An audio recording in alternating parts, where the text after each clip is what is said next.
Salam sejahtera Malaysia. Denyut nadi suara rakyat bergema di channel ini. Sebelum kita mulakan berita pada hari ini, jangan lupa tekan butang subscribe, like dan share. Sila tinggalkan komen anda. Denyut nadi suara rakyat terus bergema di channel ini. Salam sejahtera Malaysia. Denyut nadi suara rakyat bergema di channel ini. Sebelum kita teruskan, saya mohon dan ucapkan terima kasih, jutaan terima kasih, bilion terima kasih, triliun terima kasih kepada semua yang sudah bersama-sama dengan channel ini sejak sekian lama. Sudah tekan butang subscribe, sudah komen dan sebagainya. Dan saya mohon bantuan, mohon gelas kasihan, pertimbangan sewajarnya daripada tuan-tuan dan puan-puan untuk tekan butang subscribe, like dan share. Kerana impian kita untuk menjadikan channel kita ini untuk menjadi channel yang cukup besar, cukup berpengaruh, bermanfaat sehingga boleh sampai kepada telinga menteri-menteri sehinggalah kepada yang amat berhormat Perdana Menteri Malaysia menjadi suara rakyat. Untuk kita mengeluarkan atau memberikan aspirasi rakyat kepada kerajaan perpaduan yang dihormati ini. Tuan-tuan dan puan-puan, inilah Datuk Seri Anwar Ibrahim. Memang betul Datuk Seri Anwar Ibrahim the best. Okay. So, terbaru, apa yang Anwar kata dalam manifesto, dalam janji pilihan raya, dalam harapan rakyat, tawaran yang diberikan, tawaran harapan yang diberikan ketika pilihan raya, benar-benar dilakukan oleh Anwar Ibrahim. Dan itu dia buat di hadapan para ulama sebagai saksi dan bukti bahawa Datuk Seri Anwar Ibrahim memang betul-betul mau melakukan itu. Datuk Seri Anwar Ibrahim, you are the best. Kalau kamu rasa setuju, kata setuju. Komen setuju. Okey. Hashtag ini barulah Anwar. Anwar berkata di hadapan para ulama ni, para ulama. Bukan di hadapan orang-orang biasa, tapi di hadapan para ulama. Anwar Ibrahim berkata akan memecat serta-merta menteri jika terlibat dengan rasuah. Padan muka. Ini baru betul.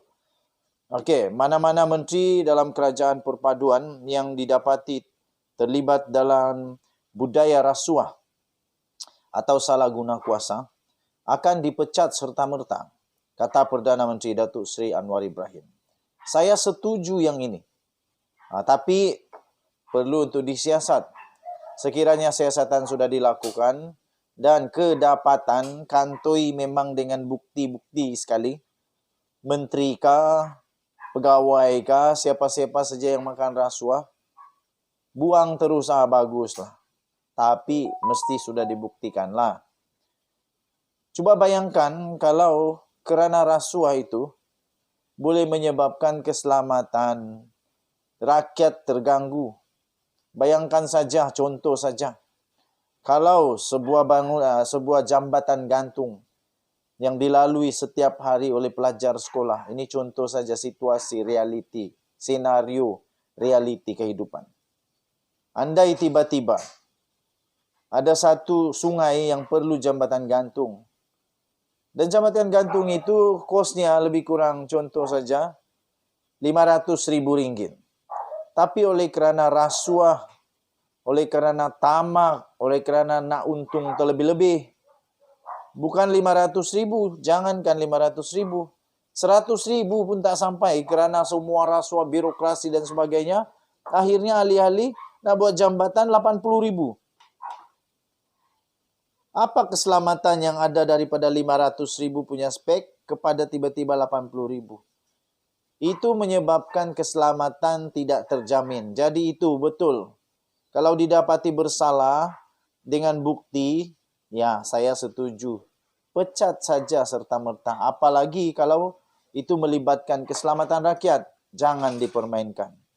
Anwar menegaskan beliau tidak akan bertolak ansur sekiranya budaya itu wujud dalam kerajaan pimpinannya.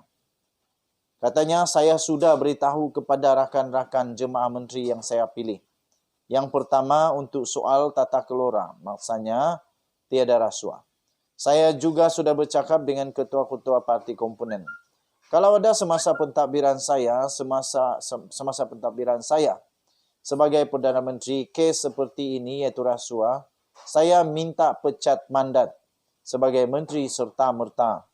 Katanya ketika berucap pada program pertemuan Mahabah Perdana Menteri bersama ulama dan asatizah di sini pada Ahad yang lalu. Menurutnya, peringatan itu bukan bersifat politik semata-mata. Sebaliknya, merupakan satu keyakinan bahawa keyakinan beliau untuk membebaskan negara Malaysia daripada rasuah.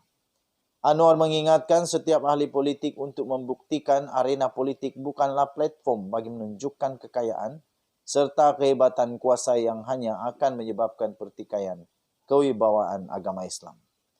Katanya, saya mahu buktikan ada anak Melayu gunakan kuasanya untuk membela Islam. Saya mahu buktikan ada anak Melayu guna prinsip rahmah dan keadilan untuk ditegakkan di Malaysia. Kita kena sentiasa waspada agar perpecahan dapat dielakkan, katanya. Dalam pada itu, Anwar berkata beliau juga akan memastikan badan-badan seperti Jabatan Peguam Negara dan Suruhanjaya Pencegahan Rasuah Malaysia sentiasa telus dalam menjalankan tugas. Selain tiada siapa boleh terlepas daripada hukuman yang diputuskan oleh mahkamah. Perdana Menteri berkata beliau diberikan mandat mentadbir negara dalam keadaan hutang melebihi 1 triliun yang memerlukan tata kelola yang baik. Katanya, saya diberi mandat dalam hutang yang lebih 1 triliun daripada agensi yang diteliti di mana bocor dan tirisnya, dan ini bukan fitnah. Saya kerja kuat, teliti fail-fail dan beberapa projek kita tangguhkan. Teliti semula atau batalkan. Kalau ingin belanja, kita kena teliti. Ini soal tabir lurus, kata Anwar Ibrahim. Justru katanya, soal mengurus negara harus dilaksanakan dengan ketertiban dan mengikut peraturan yang betul. Saya ingat umpamanya diluluskan dengan spontan projek tebatan banjir dan syarikat-syarikat dipertikai tidak dijawab. Saya minta ditangguhkan dan diteliti semula. Saya akan ke Kementerian Keuangan esok untuk teliti perkara itu, katanya, menambah isu kelulusan projek tebatan banjir itu benar dan bukannya fitnah. Pada 6 Disember yang lepas, Anwar yang juga adalah Menteri Keuangan telah mengarahkan kelulusan muktahir projek tebatan banjir berjumlah 7 bilion ringgit daripada keseluruhan projek. Peruntukan sebanyak 15 bilion yang dilaksanakan melalui rundingan terus tanpa proses tender supaya diteliti semula. Sementara itu, beliau mahukan peranan institusi Islam tradisional seperti Ma'had Tafiz dan Pondok terus diperkasakan sebagai benteng pertahanan negara.